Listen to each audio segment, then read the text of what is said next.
اذ قال له ربه اسلم قال اسلمت لرب العالمین۔ جریر بن عبداللہ البجلی رضی اللہ تعالی عنہ جب بیعت کرنے آئے تو آپ نے اپنا مبارک ہاتھ پیچھے کر لیا۔ صحابی کہتے ہیں یا رسول اللہ صلی اللہ علیہ وسلم یہ کیا؟ کہا میں ایک شرط لگاؤں، مجھ سے وعدہ کرو، جس طرح نماز روزے پہ تم بیعت کرنا چاہ رہے مجھ سے وعدہ کرو زندگی کے آخری رمق تک ہر مسلمان کے ساتھ خیر خواہی اور ہمدردی کرو گے؟ صحابی نے ہاتھ آگے بڑھایا، کہتے بایعت النبی صلی اللہ علیہ وسلم علی اقام الصلاة وإیتاء الزکاة والنصح لکل مسلم۔ اللہ کے پیارے پیغمبر، میں آپ کے مبارک ہاتھ پہ ہاتھ رکھ کے اس بات کا وعدہ کرتا ہوں کبھی نماز نہیں چھوڑوں گا، کبھی زکوٰۃ میں کمی نہیں کروں گا، اور جب تک میں زندہ ہوں ہر مسلمان کے ساتھ خیر خواہی اور ہمدردی کروں گا۔ آپ نے بیعت قبول کر لی۔ اللہ تعالیٰ کا یہ نظام ہے، جو انسان دعویٰ کرتا ہے اکیلا دعویٰ کافی نہیں ہے، اس کی دلیل دینی پڑتی ہے۔ ابراہیم علیہ السلام کو اللہ تعالیٰ نے ایک بات کہی، بات کیا کہی؟ اپنی گردن جھکا دو۔ اذ قال له ربه اسلم قال اسلمت لرب العالمین۔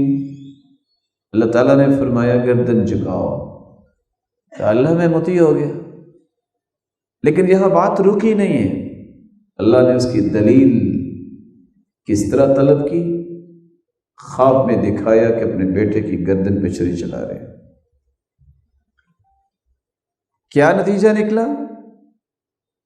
باپ چھری چلانے کے لیے تیار ہو گیا اور بیٹا اپنی گردن کٹوانے کے لیے تیار ہو گیا۔ اللہ نے امتحان لیا۔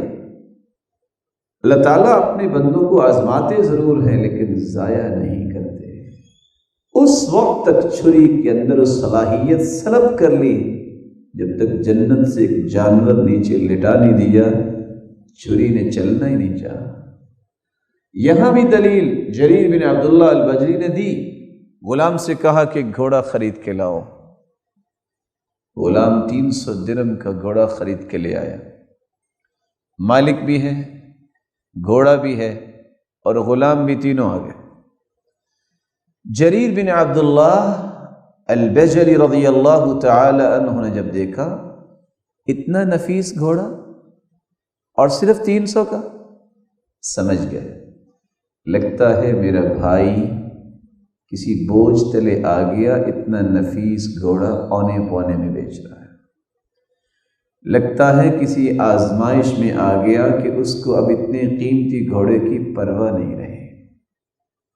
اس کی طرف متوجہ ہو کے کہتے ہیں اتبیعہ ب400 درہم، مجھے 400 کا یہ بیچنا چاہو گے؟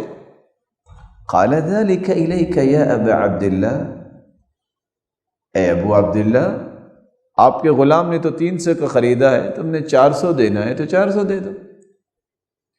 قال اتبیعہ ب500 درہم، یہ گھوڑا تم مجھے 500 کا دینا چاہو گے؟ قال ذلك الیک یا ابا عبداللہ، یہ آپ کی مرضی ہے، 500 دے دے۔ فلم یزل یزیدہ 100 ف100 حتی بلغ 800 درہم۔ غلام نے 300 درہم کا گھوڑا خریدا، 100 درہم بڑھاتے رہے، مالک جریر بن عبداللہ البجلی نے 800 درہم دے کے وہ گھوڑا خرید لیا۔ لوگوں نے باتیں کی، لو غلام ہی اچھا نکلا، یہ کون سی تجارت ہے؟ مالک جو ہے 500 زیادہ دے بیٹھا ہے، کہتے ہیں خاموش ہو جاؤ، میں نے اللہ کے پیارے پیغمبر کے ہاتھ پہ ہاتھ رکھ کے یہ وعدہ کیا تھا، بیعت النبی صلی اللہ علیہ وسلم علی اقام الصلاۃ وایتاء الزکاۃ والنصح لکل مسلم، میں ہر ایک کے ساتھ خیر خواہی کروں گا، میں اپنے مسلمان بھائی کی مجبوری کا ناجائز فائدہ نہیں لے سکتا، اس لیے میرا کچھ وعدہ اللہ کے رسول کے ساتھ میں نے تو وعدہ نبھایا ہے۔ یہ الگ بات ہے کہ آج آپ بھی جانتے ہیں کہ غلام اگر 300 طے کر کے آئے تو مالک کی خواہش ہوتی ہے کہ 250 ہی دینا چاہیے، اس کو کیا پتا تھا کہ اس کی قیمت ہے کہ نہیں ہے، ایسے اتنے مہنگائی کے ساتھ یہ خرید رہا ہے۔ صحابہ کرام کی زندگی یہ نہیں تھی کہ زندگی میں خیر خواہی اور ہمدردی کوٹ کوٹ کے بھری۔